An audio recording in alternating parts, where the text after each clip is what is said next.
श्रीगुरुभ्यो नमः। मूकपञ्चशती आर्यशतकं 17-20। 17 मधुरस्मितेन रमते मां सलकुचभारमन्दगमनेन मध्ये काञ्चि मनो मे मनसिज साम्राज्यगर्वबीजेन। 18 धरणिमयीं तरणिमयीं पवनमयीं गगनदहन होतृमयीं अम्बुमयीं इन्दुमयीं अम्बाम् अनुकम्पम् आदिमामीक्षे।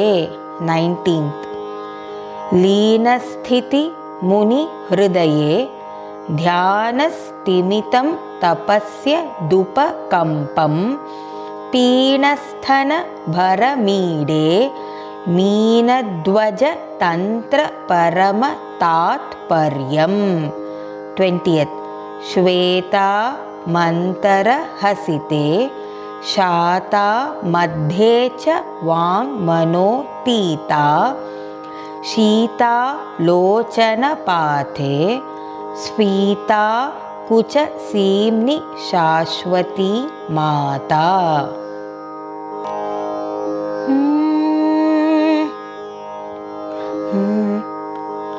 मधुरस्मितेन रमते मां सलकुचभारमन्दगमनेन मध्ये काञ्चि मनो मे मनसिज साम्राज्यगर्वबीजेन।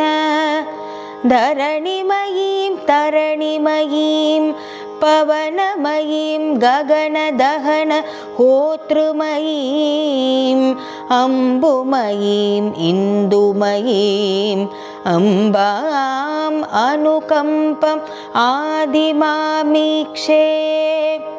लीनस्थितिमुनिहृदये ध्यानस्तिमितं तपस्य दुपकम्पं पीनस्थनभरमीडे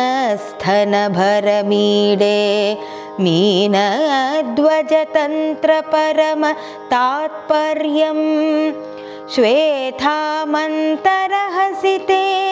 शाता मध्ये च वाङ्मनोतीता शीतालोचनपाथे स्फीता कुचसीम्नि शाश्वती माता।